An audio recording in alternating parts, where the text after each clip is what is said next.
Right. Okay, today we're talking about a massive brand, a very important company in the scheme of the watch industry, but one that deserves some attention. And I wanted to start this chat with some numbers, some Okay. hard data, some hard facts. And that's around production of Amiga Seamasters and Speedmasters.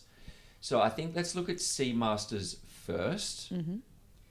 If we can pull that up, Eddie, on the website, let's have a look at Seamasters production numbers. So variations of the Seamaster currently available on the Amiga. Are we taking guesses or are we just?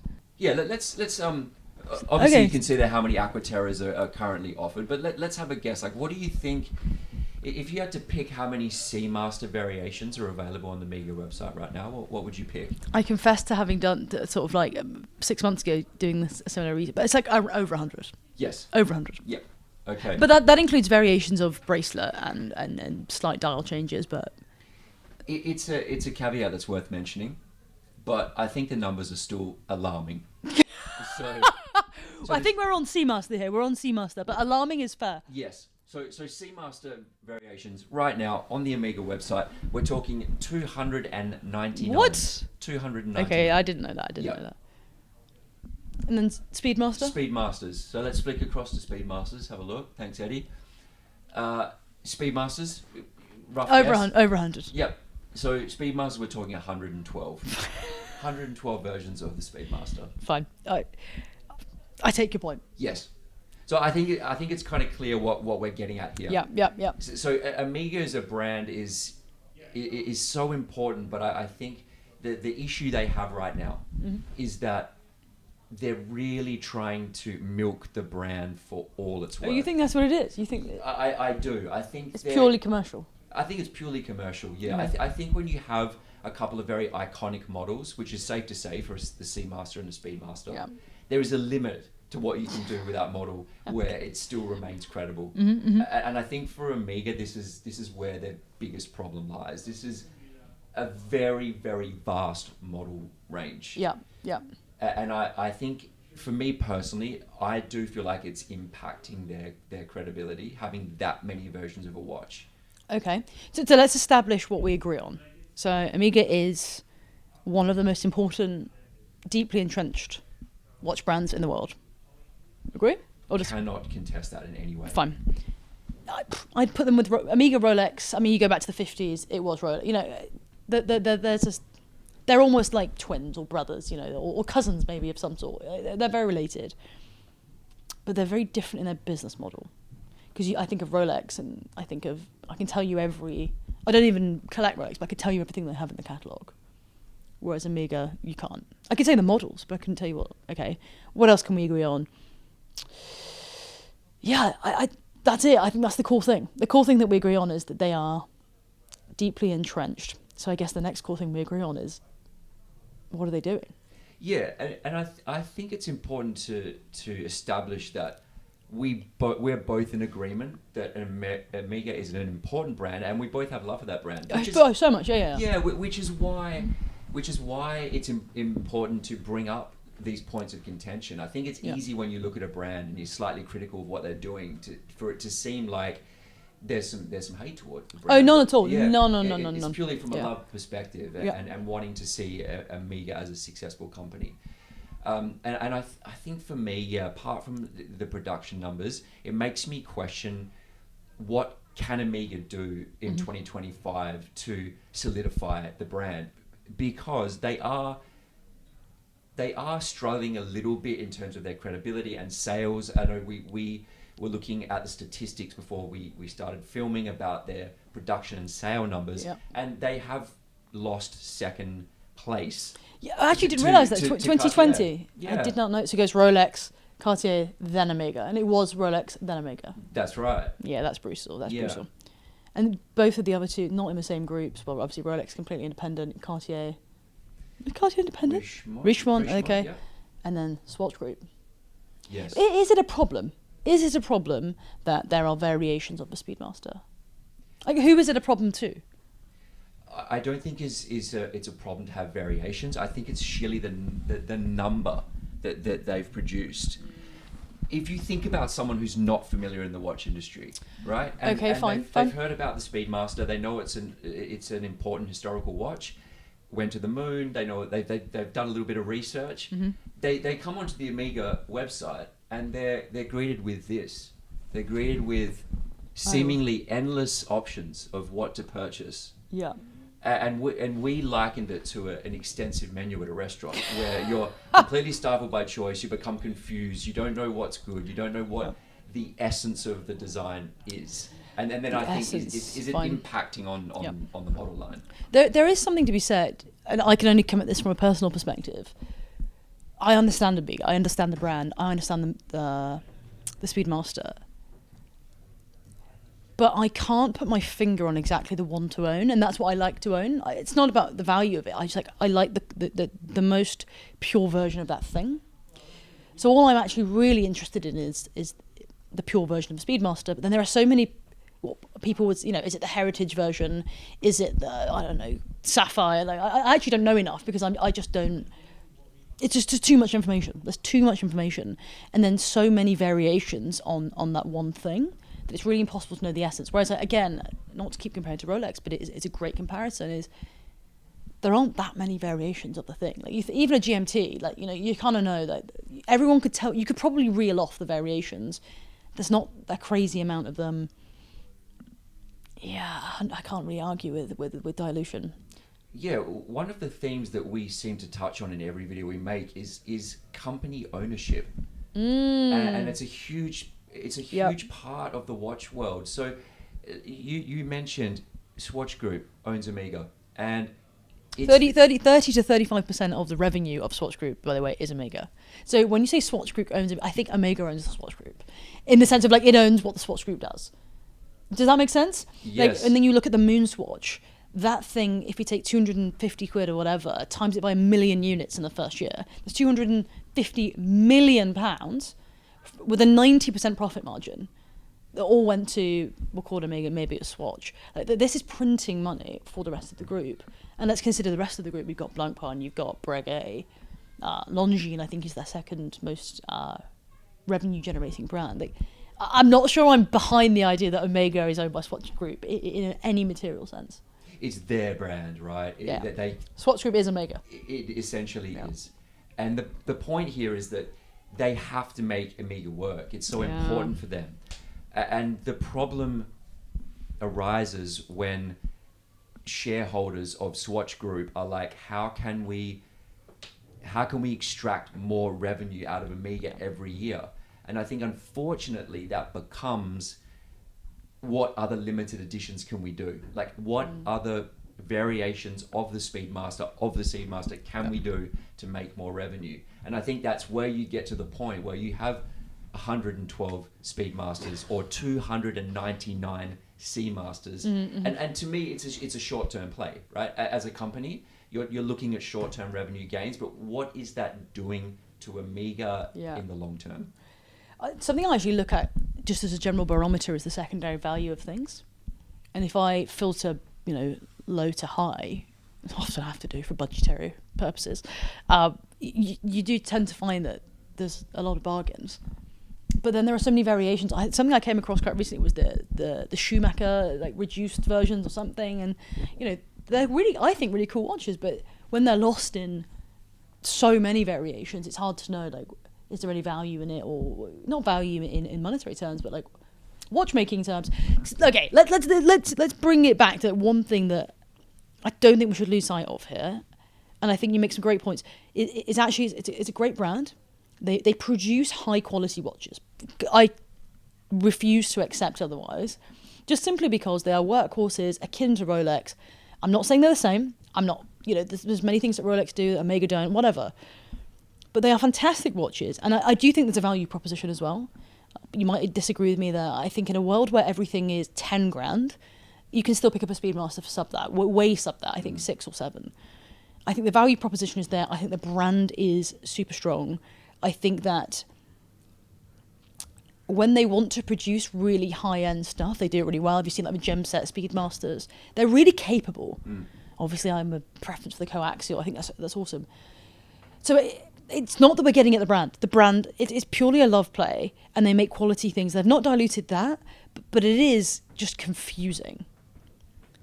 Do you really think it's that simple? Do you, like, if we were actually to go out there and say to people, okay, if you love Omega and you have to explain this, justify it. Like, is there something we're missing that explains why they've done this? Are they just trying to hold on to certain crafts? Are they saying, actually, we're going to keep producing it so that we can? Or maybe we don't understand that these sell really well. They might do. They might sell well, but I think it's about brand protection. Okay, and I see brands that are independently owned and they don't have really extensive model lines because they don't have to. Yeah. And that's what I find a little bit disappointing about Omega's range of watches is there's just so much to choose from. Yeah. And then it gets to the point where, like, is it special anymore? Even if you look at relatively new lines, contemporary Speedmaster lines, like Dark Side of the Moon. The first release of that was so fantastic. It was incredible. It was a new concept, a new idea, ceramic dial, new movement. It was a beautiful watch. And they did like the light side and the grey side and all that. Yeah. That was amazing. I was still like in high school or something, but I remember loving it. Yeah. But it's like it made me think, how many sides of the moon are there? Like they went grey side of the moon, white side of the moon, dark side of the moon, and it's like there's just a point where you're like it's time to move on or like just solidify, consolidate that line, try something else, and stop it. Just stop it, yeah. And then just go, okay, we don't do that anymore. Yeah, exactly. Like that's probably a good explanation. Actually, is quite a lot of the special editions that are commercially viable and successful stay. Because I don't think they call them limited, or I mean, even if you look at the 3C1 or the Snoopy, I think they are the two ones that everyone wants. I've been begging for years, but which I understand. I don't have one. I don't have any other Omegas. They are really cool, but they're not. They don't call them limited. They call them no. So they don't call them special. They call them limited production. Limited production. So what they're basically saying is, we'll make as many as viable, but we'll stop it when we feel like it. Yeah, it's another way of saying we were maybe even thinking about making a limited edition, but then they sold really well. We don't want to give up. You're a skeptic, sir. Yeah. I'm right. We're going to drag you out of the skeptical hole. But fair enough. I feel like there's an undercurrent here of you love the brand, but the sense I'm getting from you is you just don't trust the shareholder model. That's in essence what it is. It's not just a critique of Omega. I see it within the watch industry and even outside the watch industry, to be honest. I think when you remove the owners of a brand from the underlying mission and the love for what it is, and it becomes purely about numbers, it then dilutes the brand, because ultimately people want Omega to be as profitable as possible, and that's not separate from most companies, right? Yeah, for sure. It's a commercial organization, but then I also think if you think about something long term, you're more willing to be a little bit more, I don't know, just reserved on your willingness to produce just sheer quantity, sheer numbers. Oh, I would push back on that and say that the one thing they did do that negates that is I think they called it the museum or the heritage, this bullhead is part of. I don't think they were particularly designed to be commercial, whatever, just insanely commercially viable. But what they did do is say, hey, we've got this incredible back catalogue. We are bigger than the MoonWatch or the MoonSwatch or the Speedy or whatever. We are bigger than that. And we also can do other stuff. That, to me, is what that sort of line feels like. Let me ask you a question. Let's a thought experiment that you're just someone who just wants to buy their one watch. Maybe you grew up and you're in your 50s and 60s. You grew up, you remember the moon landing. You just want, you don't really care whether it's the purest version because you're not a watch person. Like, it does sort of suggest that maybe we care more because we deeply care on a slightly irrational level. Whereas to the average consumer, it's great to have choice. It's great that you can have, I don't know, different subdials, or you can add some diamonds. Maybe we're wrong. Maybe we care too much. Perhaps it's just the love of watches and the love of the brand, which makes you more critical, because for sure. If you're involved in the watch world in any way, you're around it all the time. You're constantly digging for information. So you're right. The exposure is heavier, but I also think things just become less special when there's just more volume. So It's a volume yes, you've got question. more choice, but you know, I'm going to use an example just quickly to move across to the Seamaster line and the 007 limited editions, which we yep. will touch on in more detail since we're going through the slightly negative aspects of Amiga at the moment. God. But you know, there was a 50th anniversary Bond Seamaster celebrating 50 years of the James Bond franchise. Okay.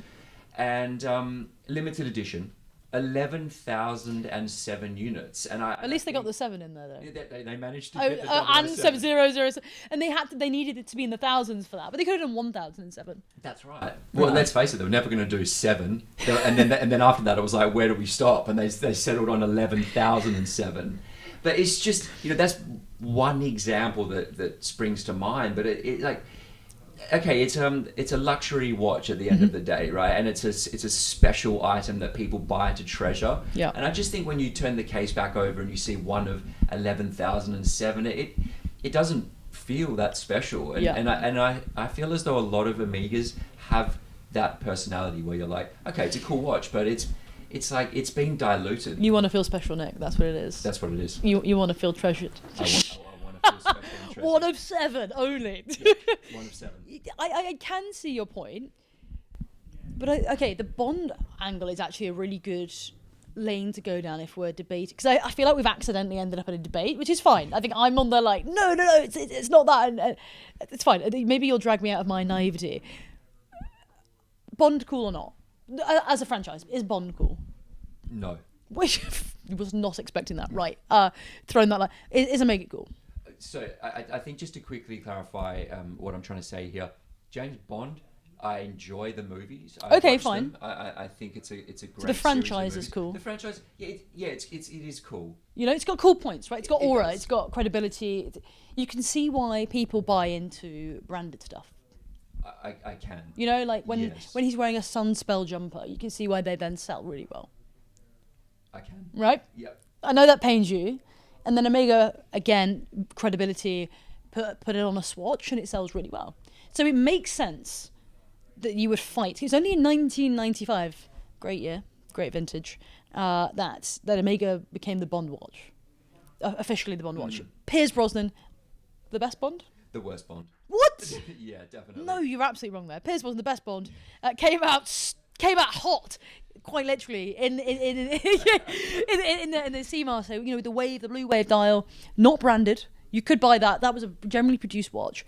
I think that was the zenith of cool. That was like, it's quite small as well. Like the proportion of that were really, really cool. Can you disagree with that? Do you actually not think that was cool? I think that was cool. Oh. I like that. Okay, hear me out here. That original Amiga in GoldenEye was great. Yeah, Unbranded, thankfully. I think it was even quartz too. it was. Yeah, I was cool with that as well, and that was great. And I still love that watch. I would like to own it. I think it's a cool a watch. great piece. It's a cool watch. And then it spawned hundreds of limited editions covered Yeah. in 007 paraphernalia. And you don't like that. I really dislike. You don't want that. your watch to have 007. And if anyone owns a 007 watch, I'd actually be really curious as to why you bought it, because I think there are some cool variations. God, we are deeply disagree. We're actually friends as well, which is really funny because like, we never normally disagree this hard. Right, so you like that? You like that? I like the original, the original Seamaster 300 meter professional that was worn by Pierce Brosnan in GoldenEye, the quartz version. Fantastic. He wore it all the way through. I think he wore it died on the day. No, he definitely. I think he wore it all the way through. I don't think he changed the watch. It was only really then we went into Craig. Oh, we went to Aquaterras and We got real jazzy. We got real jazzy. we did. What was I'm trying? It was the Planet Ocean. Did he open with? Yeah, there was Planet. Yeah, I think so. I think there was Planet Ocean and the Aquaterra both featured in the. In one of the movies. Yes. Then there was the Seamaster 300. That was a fantastic execution. Yes. Agree? Fine with that too. That was so good. I think that was branded though. I can't remember. I hope But I think not. it was I hope subtle. not. Oh no, sorry, I just remembered the Piers Brosnan. There was a branded one where the second's hand was red with 007 on it. I'm okay with that. No. That's on the limit for me. That's on the limit for me. Okay. Like a 007 counterweight on a second hand is about as much as I can handle on a bomb watch. That's about it. Fine. So what about the one that literally has the family crest all over? I think that's from It's not. Maybe it's from Spectre actually, but whatever. That's one of my most disliked. To have a fictional family coat of arms on a watch, like that's pushing it. It's too hard for me. I can't. What is it? Is it like? Is it sort of what it says about you? Like, what don't you like? I want to articulate it in a really complex way, but it's just cringe.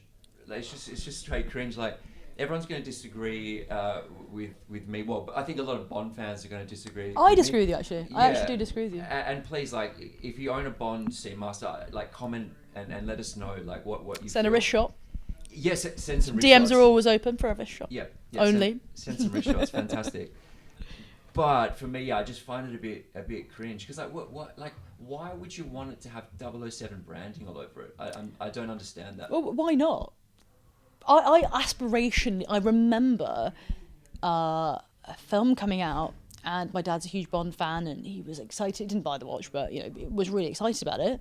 And I remember thinking, oh, that's really cool. I used to go on Watchfinder and try and think one day I'll buy one of these. I admit I've never bought one, but I would if it was a bit smaller. And I wear big watches. Buy the most recent one. Good grief, the reference is lost on me. The one that Daniel Craig designed with Omega. It's got these like beautiful sort of like brownish tones. Yeah. Why is the name's completely evaded me? There it is. Thank you. There we go. What a feat. What a feat. Tell me that's not a nice watch. So can we get it on the old on the different strap as well? Just if you one to the right on the NATO. Come on. I'm into it, but since I'm the grouch on Omega right now, I'm gonna say I'm not the biggest fan of their sort of Fotina. No, like okay. It's super orange and it's a bit much for me. But I do like that watch. It's nice, right? Especially on that the Milanese bracelet. It's really nice. And then so the story, the legend is that so Daniel Craig is a watch collector. You see him now he's always at Omega events, but you see him in some really cool Rolexes, vintage stuff. He co-designed this one as his sort of parting watch, which I think is cool. If you look, it's also not crazy branded. I think only on the back it's got the fake, which people don't like, the MOD. It's on the arrow. dial too. If you want to look back and have a look, it is on the dial. I'm okay with it. I'm okay. I like that. Anyway, and the Seamaster 300, I really like. It's the same sort of theme. Yes. Right, so the verdicts are in. I think they're cool. You don't. Okay, but is there anything about the Bond Seamasters that you do find a bit cringe? Okay, let's take a look at something we have on the table. This is... Oh, I know what you're going to say here. Yeah, so yeah. I mentioned before the 50th anniversary that was 11,007. This, I believe, is sort of like the ladies' version. It's a smaller size. I think it's marketed at ladies. Tell the people what's at 7 o'clock, 007. Nice little reference there. That was brutal, making me do it as well. Making me do it. There is a singular diamond. Wow, it says 007 all the way across. Yeah, well, may as well talk about that too. Fine. No, fine. It's objectively just not. The diamond at 7 is quite. What's it on the back? It's got the old gun, the barrel. Yep. You know what? Every band has its greatest hits and its flops. The Beatles, Kim Kardashian. Sometimes she doesn't post well. All the greats of our times are allowed things that aren't quite perfect. Okay, so you're saying generally, like, say 90% of the Bond Seamasters you're into, and there's a couple that you're like, okay, maybe that's a bit too much. Yeah, like for example, the one with the family crest. Yeah. It just felt too much because it's a fake family, right? And I get that Bond's a fake person as well, but 007 is an iconic thing. Mm-hmm. Whereas the crest, I don't even know, like, it doesn't mean, I don't connect. But okay, maybe I'll summarize it with this. I really connect with Bond because I grew up on it, and I love Honor Blackman in the 6542, like the first Bond woman, to wear a men's watch. And I just think that the films are great. They're very British. There's something quite nostalgic about it. Therefore, I love Omega as well. Therefore, I like the watches. Sure. So maybe it's emotional for me. But the thing is, I love Bond. I love Bond movies too. Like especially the older ones. So Yeah. you like Pierce Brosnan the most. For me, it's all about Connery. Really? Okay. Yeah, but It's the obvious choice, though. Really, lazy. It's a lazy choice. Craig was great as well, though. I think Craig humanised Bond. He humanised it. What do you think of him dying? Quick segue. Oh, because we're probably... Super brief segue. I didn't like that at all. No! No, shouldn't have happened. But they do special editions really well. And if we're going back to milking, which I think is a bit harsh, this is a great, not that one. This is a great example of a special edition. 57 made, makes sense. That is of the OG watch. Yes. This is the watch that I don't need to see the P&L, but I'm sure this is the bestseller, the Speedmaster. Tell me what's wrong with that. This is an example of something I really like. Beautiful. Okay, so it's not a professional. No. It's a Speedmaster, but it's not a professional. But it's an anniversary model done right. Perfect. One of 57 examples. And if you look at the type font, you go right back to the OG. Like, if I wanted to buy a watch, like a one watch, sort of like to end them all, and I felt great, there's very few gold watches I'd buy. In fact, I'd probably just come on, a Speedmaster in full gold. I love it. It's just something feels classy about that. Yep. Whereas if you gave me, I don't know, like a Submariner, just for comparative, in full gold, it just doesn't. It feels a bit Wolf of Wall Street, you know. Yeah, I think Speedmasters in gold work very, very well. Yeah. I also agree that watch is really nice, and I like the fact that it's not a professional, but it's one of 57 low Yep. build numbers, amazing to address some of the issues we have with higher build numbers, and also they've got a manual wind version of their coaxial chronometer in the back. Just as a reference to the manual wind movements of the past. Yeah. It's just a nice touch. I think it's like the watch person's watch. Yep. You know, there's something quite pure to it. I'm into that. I think it's great. And I think it's worth saying now that we're talking about positives of Amiga because, I've been critical. Dragging. I've been critical. I love what they did with bringing the 3-2-1 movement back. Yes. That's a huge thing. Damn good point. I thought that was great. Yeah. And I love the fact that they basically copied it one for one. They were very secretive about it. There's a lot of watchmakers working on that behind the scenes, and they released it back out to the general public. And I think it was really well received. Yep. People appreciated it. A lot of collectors had been calling for the 3-2-1 to be brought They back listened. for a long They time. listened. It's obviously a very, very well-regarded movement. Yeah, And that for made good reason. me happy. The perfect reason. For good reason. Everyone I know, honestly, I think I've got one collector in mind that I've known for a really long time, and he is just a fierce Amiga collector. Won't hear a bad word, which I love. I think we've all got a brand like that. And as soon as that thing came out, like, he was just obsessed. And it was like you'd given someone exactly what they wanted. That's when brands do that, it's really powerful. And another thing I will say about Amiga is that the people around it are so passionate. I think that, like, I remember I went into a boutique once and didn't find what I was looking for, and I sort of, messaged someone, and the people around it that love the brand just want to share that. Yes. And I guess you could apply that to every brand. I'm actually quite curious, maybe even a little nervous, to see how this one goes down with people, because I can't think of many brands that people fight so vociferously over. Because you can think of other brands that make missteps and people can put their hands up. Whereas with Amiga, like, this is pretty objective. We're just saying there's a lot. But I once said that, and so many people defended it, and that's great. I love to hear the defense of it, but it is a very emotional brand, I think. Okay, then amongst the sea of available Speedmasters then on the site right now, as the modern iterations of the Speedmaster, well, what's your favourite modern Speedmaster in the catalogue right now? Can I cheat and I don't think it's for sale anymore, but it's modern. That's fine. Can I bend the rules? Full gold, the tribute to my God. I know we were speaking about this. It was the Apollo 11. Apollo 11. There we go. Yes, Yeah. in But gold. the reason that one. There we go. That one. Again, I love this thing, but it's just perfect, right? It's a tribute back to the roots. There you go. There you go. Yes. And I remember the press release, and there's another again coming back to we're all it's all an emotional thing. I remember the press release; it was so well done, it was so tasteful, and I love owning something that is a pure version of that thing. And okay, I get it's not a pure version, but it has this sort of gravitas to it that for me, it's like a one watch Omega collection. It's special that watch. We just sold the original version on the site recently. Oh, nice. Actually, yeah. I think it's all for about £25,000, which is a strong result for a vintage Amiga. It's a nice piece, and I love the way that they essentially remade it almost in a one for one way. Yeah, I actually don't know what they retail for, even the new one, but I just really like it. I saw it, and again, I think I saw it on the wrist of a singer I really like, and I was like, oh, that's cool. Which I am so influenced. I'm very aware, but it was really cool. Oh, come on. I know that this isn't the new one, but that's beautiful. It's special, yeah. Even if you're not a gold watch person, you'd still wear that. Yeah. You know, it's just got some kind of class about it. I'm really worried to ask you what your favourite is, because I just feel like you're going to be like this, and there's going to be something just so you can bash on it. But what about you? This is going to be a purely complimentary review of my favourite modern Speedmaster. It's going to be the Platinum 321 movement. Oh, fine, okay. Black onyx style with meteorite subdials. And honestly, if someone asked me what my favorite Speedmaster would look like if I got an opportunity to custom make a Speedmaster with all my favorite bits and pieces, this would be it. This would be it. That's the one. That's the one. Yep, exactly. It's got okay. Meteorite subdials tie into the whole moon cosmic theme. Yep.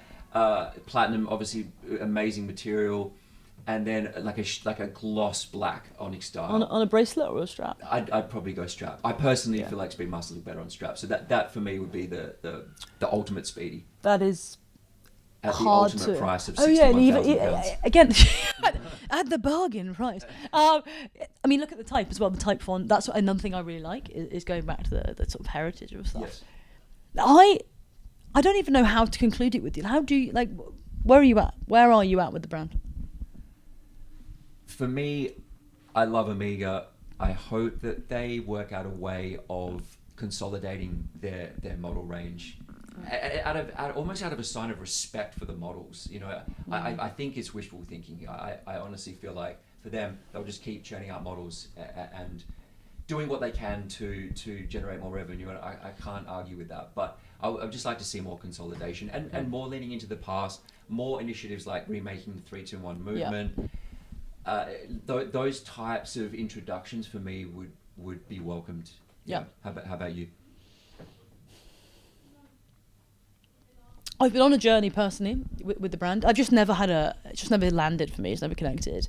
But the more I've challenged myself, and this is something I love doing, to go out, spend time with people that love the brand, spend time with people that don't, and learn, and sort of put my head in. There is so much to love. I don't have anything I don't like, and there is always something. So much to love. I agree with you in the consolidation. I find it really overwhelming. But I think they are deeply rooted in the best of watchmaking, which is super passionate people, passionate collectors.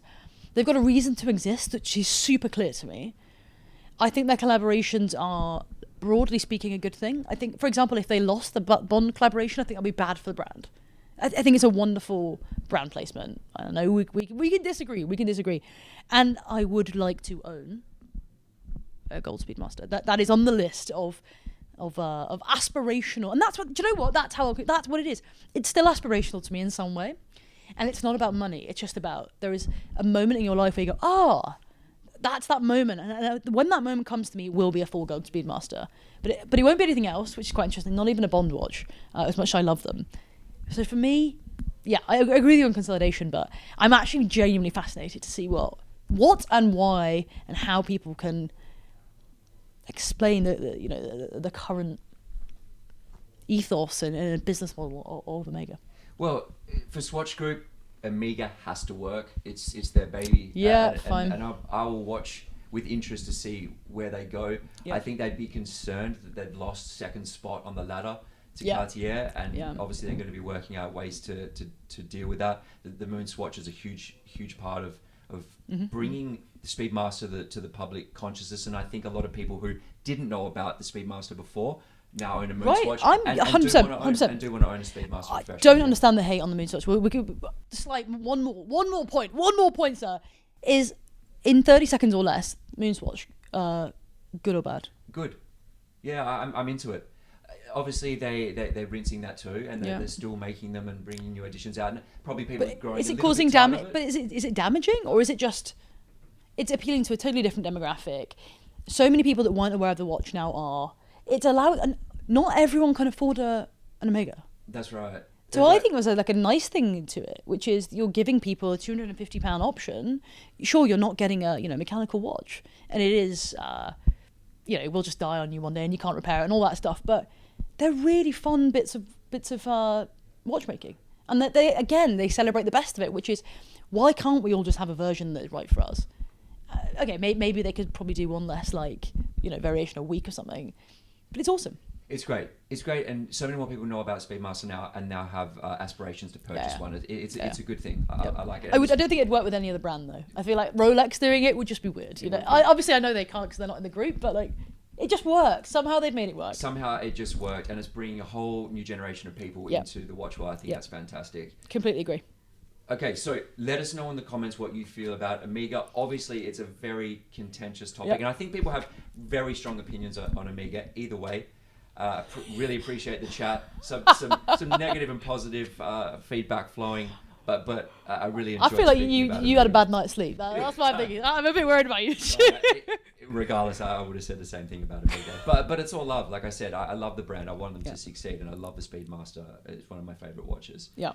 But yeah, let us know in the comments. I'm actually really looking forward to reading and replying to some of these. Yeah, comments, I promise to reply. I'll be ready. I genuinely am a bit nervous, but it's all love. It's all love. Jump on there, let us know, and I hope you enjoyed the video, and we'll be back soon. You need a snack now. Let's just get you a snack. Let's do this.